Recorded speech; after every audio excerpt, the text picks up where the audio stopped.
estas breves palabras que son institucionales y que son de apertura de este acto, en el cual a partir de las mismas ya nos vamos a transformar en corte. El tribunal por unanimidad ha decidido que la presidencia sea ejercida por la doctora Aida Kemmelmacher de Carlucci, que va a dar ella formalmente por iniciada esta sesión. Muchas gracias. Muy buenos días. Declaramos abierta esta sesión. Por secretaría se darán algunas instrucciones.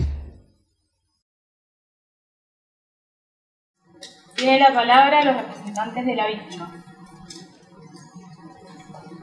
Buenos días, señoras juezas y jueces de la Corte Interamericana de Derechos Humanos, representantes del Estado de Malvekland, personas presentes.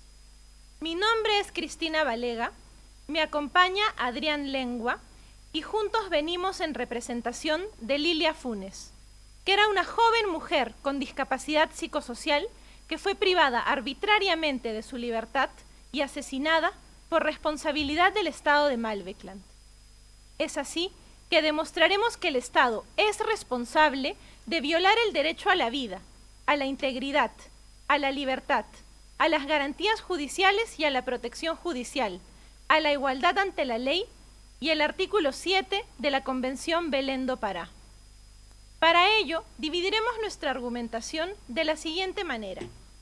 Personalmente, me encargaré de desestimar las excepciones preliminares presentadas por el Estado, de esbozar el corpus juris internacional de protección a los derechos de las personas con discapacidad y de demostrar que el internamiento forzoso de Lilia Funes violó su derecho al debido proceso y a la libertad. Posteriormente, mi correpresentante demostrará que el internamiento forzoso también se constituyó como un acto de tortura psicológica, a su vez como un acto de violencia por razones de género, y que el Estado es responsable de violar el derecho a la vida de Lilia Funes y a la integridad de Marcela Funes. Una pregunta, perdón. Usted acaba de alegar que viene en representación de la víctima Lilia Funes. Dos preguntas puntualmente respecto a su representación. ¿Quién la designó? Y en segundo lugar, ¿por qué está usted aquí teniendo en consideración que frente al sistema interamericano solamente pueden presentar casos la Comisión o el Estado? Honorable magistrado, esta representación de las víctimas ha sido designada por el defensor de las personas de discapacidad que presentó la petición y por la hermana de Lilia, Marcela Funes, que también es víctima en el presente caso debido a que Lilia Funes ya falleció. La representación de las víctimas está aquí en el presente caso, en razón de que el Estado elevó el caso ante la Corte y en virtud del nuevo reglamento tenemos la oportunidad también de hablar en representación y defensa nuestra. Con la venia de esta Corte comenzaré con nuestros alegatos. Señores jueces y juezas, somos diversos en la mente, pero no tenemos por qué serlo en derechos. El día de hoy, este tribunal tiene la oportunidad de emitir la primera sentencia en el sistema interamericano que reconoce los derechos de las personas con discapacidad psicosocial a la luz del modelo social de la discapacidad, y que de esa manera ninguna persona con discapacidad vuelva a ser internada contra su voluntad de manera discriminatoria. Pese a ello, ¿por qué diría que este sería el primer caso donde la Corte tendría la oportunidad de expedirse sobre un caso en el cual estamos tratando un tema de discapacidad? Honorable magistrada, si bien el primer caso donde se trató de una persona con discapacidad psicosocial fue el de Ximénez López contra Brasil, fue un caso que fue previo a la entrada en vigencia de la Convención de la ONU sobre discapacidad. Los casos posteriores que han habido han sido no sobre discapacidad psicosocial, sino sobre discapacidad física o, por ejemplo, también VIH. En ese sentido radica la importancia del presente caso. Y pese a ello, el Estado ha presentado 3 excepciones preliminares que procederemos a desestimar. Disculpe, señora representante, en el mismo orden de ideas, ¿podría esta Corte Interamericana expedirse explícitamente sobre la violación de la Convención por discapacidad contra las personas? Sobre la Convención de la ONU sobre Discapacidad y sobre la Convención Interamericana de Discapacidad, esta Corte no puede declarar su violación directa. Sin embargo, lo que estamos sosteniendo es que sean empleadas como principio de interpretación respecto de los artículos de la Convención Americana. Por ejemplo, a la luz del artículo 29b de la Convención Americana, que reconoce que la Convención Americana, para que sea dotada de un contenido en sus artículos, pueden emplearse otras convenciones de las cuales el Estado sea parte. Muchas gracias. En ese sentido, es que el Estado ha cuestionado, en primer lugar, la posibilidad del defensor de las personas con discapacidad de instar la vía internacional, pues fue él quien presentó la presente petición, señalando que es un funcionario del Estado.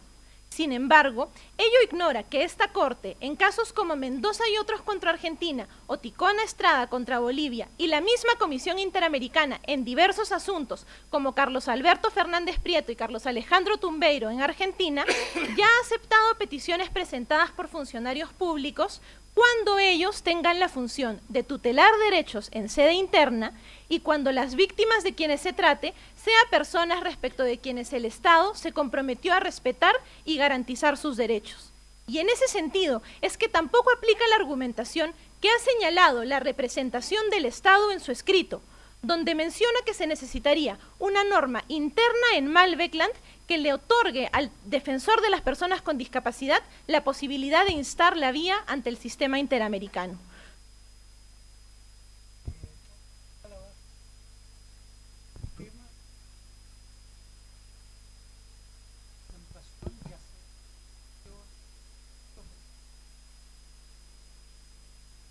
Con mucho gusto, magistrado. Esta representación sostiene que el artículo 44 de la Convención Americana, cuando señala que toda persona puede presentar una petición ante el sistema interamericano, tiene que ser interpretado de manera amplia en virtud del principio pro persona. Y en ese sentido es que le solicitamos a esta Corte desestimar la primera excepción preliminar. Como segunda excepción, han cuestionado la competencia material de esta Corte para pronunciarse sobre violaciones directas al artículo 7 de la Convención Belén do Pará, el derecho que reconoce, el derecho que tenemos todas las mujeres a una vida libre de violencia, y le solicita a la representación del Estado apartarse a esta Corte del estándar que ya estableció en el caso de Campo Algodonero contra México en el año 2009. Sin embargo, llama la atención a esta representación que los representantes del Estado no hayan presentado un solo argumento nuevo al que presentó México en ese caso, y nos reiteramos en sostener que en virtud de una interpretación teleológica y sistemática del tratado, esta Corte sí posee competencia para declarar violado el derecho a una vida libre de violencia de todas las mujeres. ¿Me podría aclarar cuál es esa interpretación? Porque esta Corte puede leer perfectamente la norma invocada por usted y no aparece en ninguna parte que tengamos competencia. Por lo tanto, podemos revisar esa jurisprudencia anterior y no compartirla. Entonces me gustaría que usted nos pudiera dar el argumento que nos permitiría tener esta competencia que en el texto no aparece. Por supuesto, señor juez. En virtud del artículo 12 de la Convención Belén do Pará, que reconoce la posibilidad de presentar peticiones ante la Comisión Interamericana, es que esta Corte anteriormente ha señalado que también atendiendo a las funciones autónomas que poseen la Comisión Interamericana y la Corte, y dado que el tratado establece explícitamente que el sistema de peticiones debe ser interpretado también a la luz de la Convención Americana de Derechos Humanos, es que sostenemos que en virtud de que la Comisión tiene la posibilidad de enviar un informe de fondo y presentar una petición ante la Corte Interamericana, es que sí se posee competencia para conocer del artículo 7 de la Convención Belén do Pará. Inclusive también tenemos que señalar que esta Corte ya ha señalado que posee competencia basándose también en que el sistema de peticiones tiene que ser entendido de una integridad institucional y que la Comisión Interamericana y la Corte en atribución de sus funciones forman también parte de un sistema conjunto. Pero discúlpeme, ¿por qué cree usted que en este caso los derechos de la víctima fueron violados porque era mujer? ¿Hubiese sido diferente si la víctima fuese un hombre? Honorable magistrada, si bien aún estábamos solamente esbozando los argumentos de admisibilidad, me adelantaré y responderé a su pregunta. Esta representación sostiene que esta Corte es competente para ver ese artículo y que se ha violado en el caso en concreto por dos razones.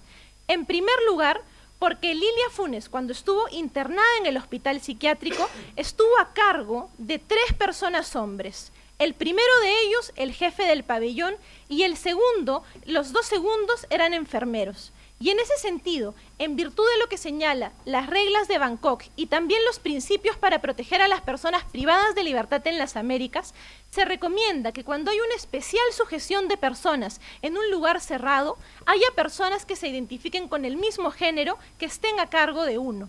Y por eso estamos sosteniendo que ha habido un acto de violencia por razones de género que colocó a Lilia Funes en una situación de estrés mental y psicológico cuando estuvo allí. Sin embargo, retomando mi argumentación, también me gustaría sostener que la tercera excepción preliminar planteada por el Estado también debe ser desestimada. Ellos han cuestionado que Marcela Funes no habría agotado los recursos internos por no presentar la acción civil por daños y perjuicios en virtud de los daños que ella, como hermana de Lilia, había padecido. Sin embargo, como esta Corte ha reconocido en su reciente caso de Chinchilla Sandoval contra Guatemala, la acción civil por daños y perjuicios no es el recurso idóneo cuando se trata de una violación al derecho a la libertad que posteriormente implica la vulneración también del derecho a la vida, sino que el recurso idóneo para reparar esas violaciones es el juzgamiento y sanción de los responsables, que esta representación reconoce que no ha ocurrido respecto del internamiento forzoso de Lilia Funes, y si bien ocurrió respecto de su homicidio, estamos alegando que ese juzgamiento violó el derecho a las garantías judiciales y a la protección judicial, y por lo tanto lo procederemos a demostrar en las cuestiones de fondo. Honorables magistrados, habiendo probado que este caso es admisible, procederé a esbozar el Corpus Juris Internacional de protección a los derechos de las personas con discapacidad. Este punto nos parece vital, porque la representación del Estado se está basando en un modelo médico de la discapacidad, teniendo en cuenta que ha citado observaciones generales del Comité de Derechos Humanos del año 82 y 92, y no se ha adaptado a la entrada en vigencia de la Convención sobre los Derechos de las Personas con Discapacidad. Esta Corte, en diversa jurisprudencia, como Furlan y Familiares contra Argentina, Artavia Murillo contra Costa Rica, González Yuy contra Ecuador o Chinchilla Sandoval contra Guatemala, ha acogido el modelo social de la discapacidad, que ha significado un cambio de paradigma en cómo concebimos la discapacidad. Una pregunta que me surge ahí, ¿por qué Artavia sería un caso de discapacidad? ¿Qué concepto de discapacidad estaría ocupando para incluirlo dentro de esa categoría? Así es, honorable magistrado. El concepto de la discapacidad que se acoge es que la discapacidad surge de la interacción entre una deficiencia o diversidad personal y una barrera del entorno. En el caso en concreto de Artavia Murillo, se adoptó para las personas que no podían procrear, considerándose esa la deficiencia y que era el entorno el que tenía que adaptarse y dar mecanismos para que las personas en nuestras diversidades podamos ejercer en igualdad de condiciones nuestros derechos.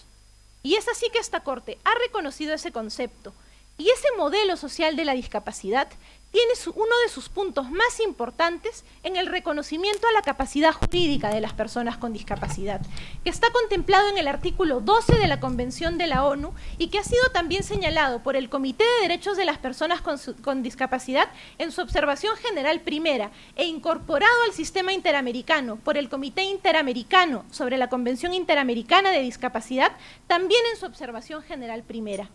¿Por qué les planteamos esto, honorables magistrados? Porque el derecho a la capacidad jurídica significa que las personas con discapacidad no solamente son titulares de derechos, sino que tienen la posibilidad de ejercerlos de manera autónoma. Incluidas las personas con discapacidad intelectual y discapacidad psicosocial, tienen la posibilidad de determinar sus propias vidas y que sus decisiones sean reconocidas por el derecho, y deja atrás un modelo de sustitución de la voluntad. En el presente caso, señores jueces, el Estado de Malvekland, cuando Lilia Funes profirió el golpe al gerente del Banco Nacional, inmediatamente presumió su incapacidad penal y su inimputabilidad y la internó. Y violó así los derechos contemplados en los artículos 8 y 25 de la Convención Americana. Una pregunta, ¿sería diferente el caso si en lugar de que Lilia Funes hubiera estado detenida en función de su discapacidad, hubiera estado detenida siendo una persona sin discapacidad en un proceso, en un penal, en nuestro establecimiento penal, por ejemplo? Precisamente, señor magistrado, porque como esta Corte ha reconocido en su reciente sentencia de Herrera Espinosa contra Ecuador, cuando hay un proceso contra una persona imputada por un delito, prima el principio de libertad del imputado. Lilia Funes hubiera estado en su casa mientras tenía lugar una investigación penal, se hubiera podido defender, hubiera podido ser escuchada por un juez, hubiera podido demostrar que ella cuando actuó y decidió por actuar al margen de la ley era consciente de lo que estaba ocurriendo. Presidente, si me permite una consulta para poder aclarar el tipo de punibilidad que habla usted. La internación que sufrió la señora Lilia, ¿usted considera que es una internación involuntaria, abusiva, no era necesaria? ¿Ella estaba en sus facultades mentales exactas como para poder definir si era o no internada? Completamente, señor magistrado. Lilia Funes se desmaya únicamente cuando los miembros de seguridad del banco van a sujetarla. Y lo único que hubiera sido necesario para restablecerla era un tratamiento ambulatorio. Luego hubiera podido tener lugar perfectamente un proceso del cual ella participara. Y en todo caso, que en ese proceso el Estado probara que ella había estado en una situación de inimputabilidad.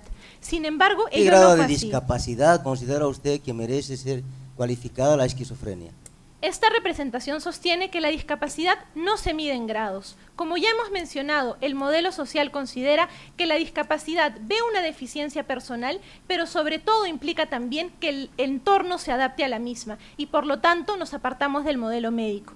Sin embargo, también queremos sostener que en el presente caso la internación de Lilia Funes violó su derecho a la libertad porque contravino los estándares de esta Corte en diversos casos, como García Astio y Ramírez Rojas contra Perú o López Álvarez contra Honduras, o los principios de la Comisión Interamericana que anteriormente ya mencioné para proteger a las personas privadas de libertad, o la Observación General 35 del Comité de Derechos Humanos que señala que únicamente se puede internar a una persona como medida de último recurso y teniendo en cuenta su opinión.